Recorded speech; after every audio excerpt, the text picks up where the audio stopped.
Dear all participants, we will start the session within 2 minutes.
I think Miss Sushmita, we can start now.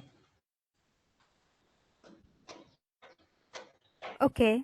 Um, Good morning, everyone, and welcome to today's webinar titled Mangroves are Green Guardians, which is hosted by Envis Resource Partner on Avian Ecology at the Bombay Natural History Society.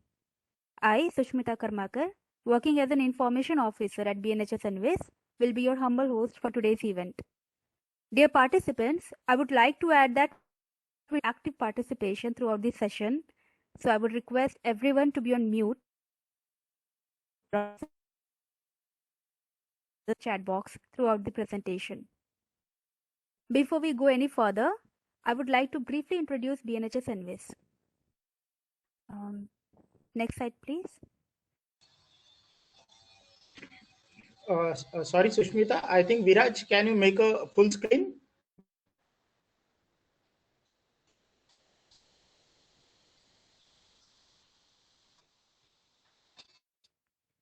Yes, it's fine. Thank you. The Envis Resource Partner on Avian Ecology at BNHS was established in 1996. It is supported by the Ministry of Environment, Forest and Climate Change. Since its inception, the focus of Envis has been on providing information to decision makers, policy planners, scientists, engineers, and research workers all over the country.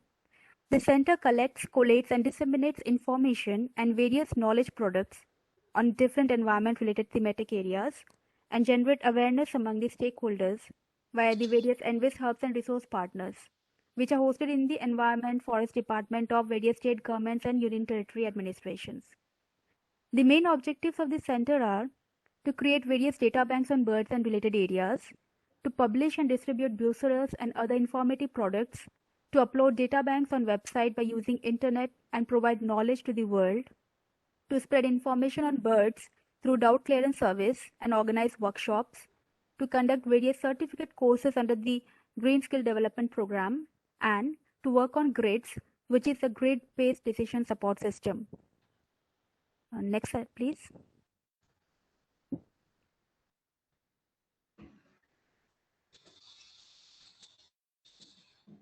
Viraj, thank you. The Bombay Natural History Society, BNHS, is a pan-India wildlife research organization that has been promoting the cause of nature conservation since 1883. Its mission includes conservation of nature, primarily biological diversity, through action based on research, education, and public awareness. Dear participants, this webinar is held to honor the occasion of International Day for the Conservation of the Mangrove Ecosystem, which is celebrated on 26 July. This day is celebrated to raise awareness of the importance of mangrove ecosystems as a unique, special, and vulnerable ecosystem, and to promote solutions for their sustainable management, conservation, and uses. I'm sorry, but someone is unmute, so please. Yeah, thank you. Now, I would like to introduce today's speaker, Ms. Priyanka Jundare. Ms. Jundare is currently working as an education officer at Conservation Education Center at BNHS. She has completed her master's in botany, cytogenetics, and biotechnology from SIES College at Sion. She has previously worked in the clinical research field and is an avid trekker and a bird watcher. She has interests in exploring the fields of biodiversity and environment conservation and research and awareness. So, proceeding further, I now welcome Ms. Priyanka Jundare, a very dear friend of mine, to deliver her talk on today's topic. Ms. Priyanka, please. Sushmita, thank you so much for the brief introduction, and I would like to share my screen.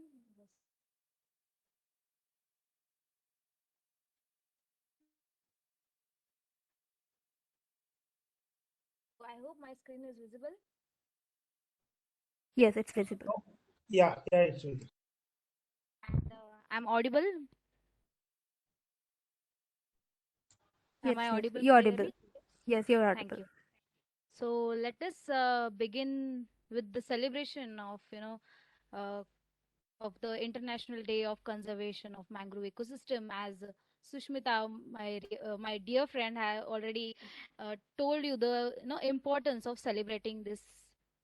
Okay, Sangeeta ma'am, am not audible? Miss Priyanka, Priyanka ma'am, you are clearly audible. I think there is some internet issue at Sangeeta madam end. Kindly check your audio and video, please. Yeah, Yeah, thank you. thanks a lot, sir. So, Sushmita has already told you what is the importance, to celebrate this particular day, which is International Day of Conservation of Mangrove Ecosystem, and which usually we celebrate on 26th of July every year. So, let us begin with the mangroves. Let's talk about mangroves. So this topic is really close to my heart. So before we start, let me give you a disclaimer that many photographs which are used in this presentation are downloaded from the internet, so the copyright is with their photographers, and this should not be used for commercial purposes without permission of the photographers and copyright holders. This webinar is totally for non-commercial activity. This is only meant for promoting environmental education. So, I don't want this session to be monotonous, so I want to have interaction with you.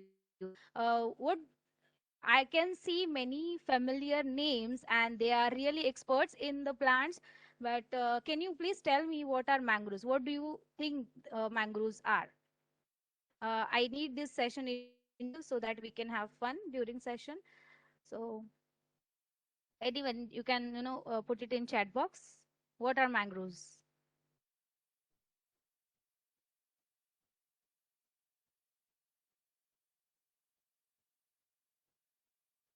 Yeah, any one of you, please. You can type in chat box. If you don't know, just whatever it is, it's not a test or something like that. Just what are mangroves? We all are here to discuss about mangroves. Yes, Anand sir, thank you. Unique plants that grows in salty water. Absolutely right. So the mangroves, the mangrove word is derived from a Senegal and Portuguese word, that is mangue, and grooves are nothing but the bunch of trees growing together. Okay, and this unique plants, as Anand sir said, this unique plants are halophytes. So what are the halophytes? They tolerate a specific amount of salt. They can tolerate a large amount of salt. And yes, Arundhati ma'am, absolutely right. They are salt tolerant plant with physiological and anatomical adaptations in anaerobic conditions. So yes, we will get back. We'll get to this in the next slides. And the trees that live in coastal zone, absolutely right. The mangroves is a collection of halophytes, epiphytes, and other most productive marine ecosystem. Absolutely right, Sriranga sir. they are most productive marine ecosystem, as we all know, and they grows in tropical and subtropical coastlines, which is 25 degrees, approximately 25 degrees south and 25 degrees north. So these are the mangroves, and the mangroves. There are different names of mangroves. There is a mangue, then there is a mangal, then kandal in Marathi, kharfut in Marathi, and the mangrove forest is also known as tidal forest, coastal wood forest, mangrove swamp, and in Marathi we call it as Kandalvan. So, yeah. So we'll see what is the history of mangroves. The many mangrove species have first discovered through their fossil records, which are dating back 60 years. Earliest writing about mangroves we found is back to 7,000 years ago, and they just evolved, from terrestrial and freshwater plants during the breakup of Gondwana land. Gondwana land breakup happened approximately 2,000 million years ago, and most of the fossils were found along the coastlines of Southeast Asia, which is initially called as Tethys Sea. Now as Southeast Asia, and there is a distribution of mangrove areas. Why these mangroves are distributed like that? It is said, it is believed that this mangrove were derived, they evolved from the terrestrial land because there was a competition on the land. So mangroves get evolved, and they move towards seaside. They move towards seaside to avoid the competition. And how this distribution happened, this mangroves are basically divided into two groups. One is old world mangroves and another one is new world mangroves. So what is old world mangrove? If you can see my cursor, okay, so the old world mangroves is also known as Indo-Pacific, that is IWP, and which is situated in eastern hemisphere, which is ranges from East Africa, India, Malaysia, and into Australia. And these old world mangroves, this Indo-West Pacific mangroves, have cover 57% of total global mangrove area, which has more than 50 unique species of mangroves. Okay, and then there is a new world mangrove, okay, which is situated in Western Hemisphere, which includes Americas, West and Central Africa, and it has 43% of global mangrove area, and it has approximately to 12 unique mangrove species. Okay, so the more mangrove species you will found in old world area. So this is the mangrove cover by the countries, and as you can see, the Indonesia has the maximum cover of mangroves, and we in India have approximately 3% of 3.5% of this is the old screenshot. So now there is a 3 to 4%, 3 to 3.5% of area we have cover mangrove cover we have in India. So what is the current status of mangrove? We cover, we globally cover less than 0.4% of total forest, mangrove forest. And there are more than 120 countries where mangroves are present, and mangrove covers approximately 15 million hectares of land, forest globally. And sad part is we have lost already 30 to 50% mangroves in last 50 years. In India, we have lost almost 40 to 50%, 40% of mangrove in this last 50 years. That is the saddest part. And when we talk about mangrove, there is always debate about true mangroves and mangrove associates. What are the true mangroves and mangrove associates? The mangrove, we have approximately 73 unique species. In the most recent global awareness assessment, we have found that there is 73 unique species we consider as true mangroves. Okay, and then there are mangrove associates. So true mangroves are the species which occurs in mangrove habitat only. They naturally occur in mangrove habitat. They have special morphology and physiological adaptations, which we will be seeing in next couple of slides. And then they are halophytes. As I already explained, halophytes are the salt tolerant species. They can tolerate extreme amount of salt. Then there are mangrove associates. Many times people get confused. They consider mangrove associate species as true mangrove species, but here is the difference. This mangrove associates occurs in mangrove as in terrestrial habitat. Okay, naturally. Then there are no special morphological there is no special morphological and physiological adaptations in this mangrove associates. They are just like normal plants, and they are glycophytes. Glycophytes are the species. They can tolerate a little bit amount of salt. If they expose them in extreme amount of salt, they will die. So yes, the glycophytes. So this is the basic difference in true mangroves and mangrove associates. So, in the mangrove forest, also, not all the mangrove species can tolerate the same amount of salt. They cannot tolerate the same amount of salt. So, there is zones. There are zones. Okay. So, if you can see, there is a seaward. There are, these true mangroves are, they are subdivided into three groups. There is a high tolerance, high salt tolerant species. Then there are moderately salt tolerant species, and then there are less salt tolerant species. So as I said, there is a seaward zone which consists, Avicennia, Soneraceae, Aegiceras. These species we found in the seaward zone. There is extreme salt, present in the water. And then there is a mid zone. Mid zone we have Rugeria, Rhizophora, Cereops, Avicennia, a species of Avicennia. When there is a moderate amount of salt. Then there is a landward zone. Landward zone, there is a less amount of salt compared to these two, right? In which we can find the xylocarpus. Then there is a exocaria, there is a heritaria and nypha. These kind of species we find in landward zone. And then comes the terrestrial forest, the normal plants, the normal forest, terrestrial forest, right? So these are the types, and they divide into these groups, right? So we all know that these are the mangroves are the guardians of our coast.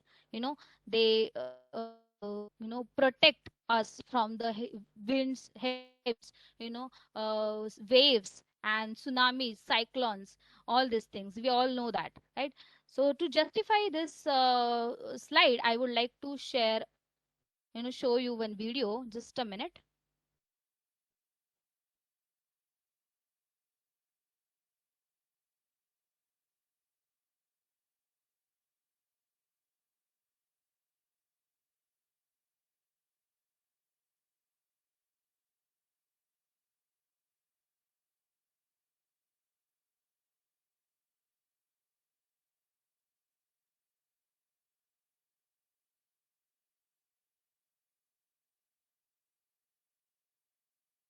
Struck the coasts of South India the form of tsunami. Nearly 7,000 people lost their lives. The coasts were battered and ravaged beyond recognition by the surging sea.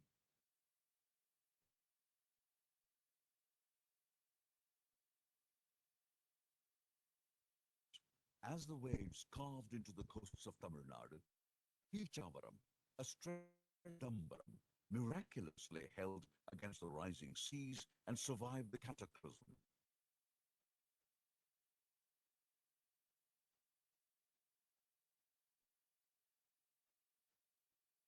This virgin coast, undisturbed by man, was by a unique ecosystem which helped diffuse the seas, the mangrove. Mangroves are clusters of diverse trees and shrubs that grow in tidal coasts. This tangle of groves, which are salt tolerant, stabilize the coastline, reduce erosion from storm surges, currents, waves, and tides.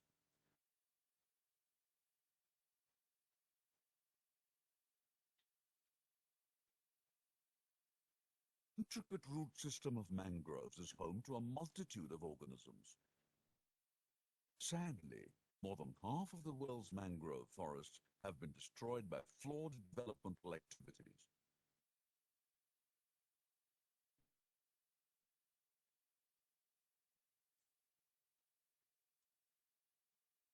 all is not lost. It is possible to reverse this damage and these vital biodiversity vaults. Small but significant efforts are sprouting up, regenerating the forests of the seashores, which is home to many. Mangroves, the guardians of the coasts. Yes. So that was all the things I wanted to, tell about this slide, that they protect us from, tsunamis and cyclones and all those natural disasters. They protect the land and their people, right? So what makes them unique? So we discussed, right? They protect us from extreme winds, tsunamis, waves, right? So what are the things which are there in the mangroves that makes them unique? What all things are required? Can you tell me in the chat box? What do you feel they have which makes them unique?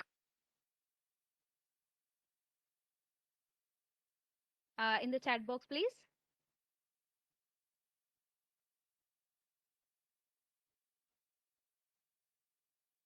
So to fight with the waves, to sustain in the in tsunamis and cyclones, what all things they must have? Strong roots, absolutely, yes. Lakshmi ma'am. And then yes, long and strong roots, absolutely right. So they should have the roots which are strong. Yes, they have pneumatophores which vertically upwards, right? So we'll see all these unique things about them. And yes, Ashwit, it's still roots. So I have come across this very beautiful quotes: a tree with a strong roots laugh at the storm, which is very, very, you know um, which is applicable to this mangrove because they have a strong roots, right? So there are root adaptations in the mangroves. Yes, absolutely. Vivipary system. So all these things we will watch in the next slides. We will see in the next slide. So other trees can't grow properly. Yes, right. So we'll see what are the adaptations in the roots. And as you can see, there are many root adaptations in the mangroves, right? There are flat roots, there are still roots, there are knee roots, pencil roots, and buttresses and running roots. So first we'll see flat roots. So what are the flat roots? These flat roots grows underground horizontally. They grow horizontally and away from the trunk so that they can give the trees support, because they grow in a sandy, clay type soil where there is and there is a always disturbance, there is always water. So they have to sustain in that current, water current, and in that clay soil. So they have to grow roots in a such a way that they can give the tree structural support, right? So when I say that there is always water current, can you tell me how many times we have high tide and low tide? How many times we have high tide and low tide in a day?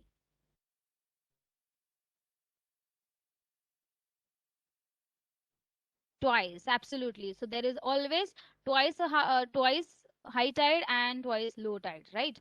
In a day. So two 12-hour ones, yes, right. So they have to sustain in that high tide situation also, in the low tide situation also. So that's why they come up with this amazing type of roots. That is the first one is flat root, so they grow away from the tree and they give the tree structural support. Then there is a stilt or prop roots. As you can see, Rhizophora species have adapted with these roots, and these stilt roots are also called as prop roots. you know they usually develop by the Rhizophora species, and this root outgrows the trunk of the mangrove and branches, and which are there. And you know what, in these roots, they grow such a way that they can give the tree structural support as well as help in the gaseous exchange.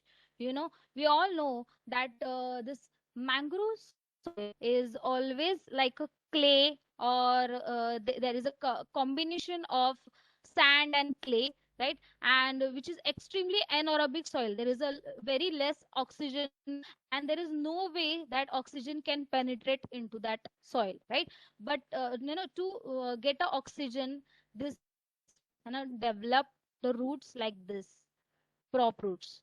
Then there is a knee roots. Knee roots, you can see they are developed by the Bruguiera species, right? The knee roots, emerge as a root loop from the underground root system and allow the exchange of gases, like in this oxygen pore area and the oxygen pore sediments. Each underground horizontally growing root develops severe knee root at regular interval. As you can see, they grow knee roots just like they looks just like our knee, to give support to the plant and to conduct the gaseous exchange. The knee roots, in Bruguiera, different Bruguiera species are of different sizes, different shapes, etc. They differ from species to species as well. Then there is a pencil like root. Pencil like roots, they just grow upwards just like a pencil or an arrow, right? That's why they are called as pencil roots. And these pencil roots, uh, known as nematophores, they grow in a Avicennia type of species, Avicennia species.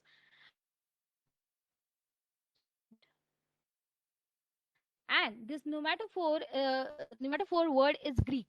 Pneuma means something like airflow, and phoros means like bearing, right?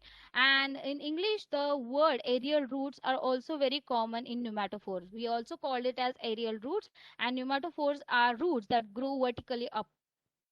And as you can see in the next picture, the right hand side picture, can you see some eye like structure on it or some dots on it, right?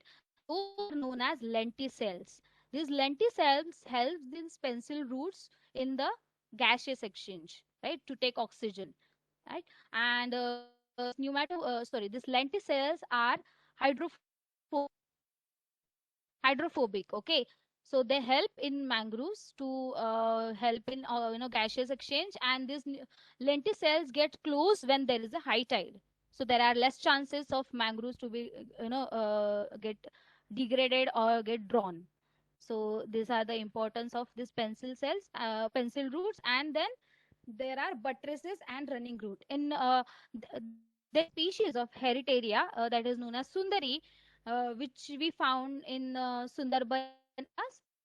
So they have the buttresses kind of roots. So why these buttresses kind of roots? Because uh, they can give the plant structural support, and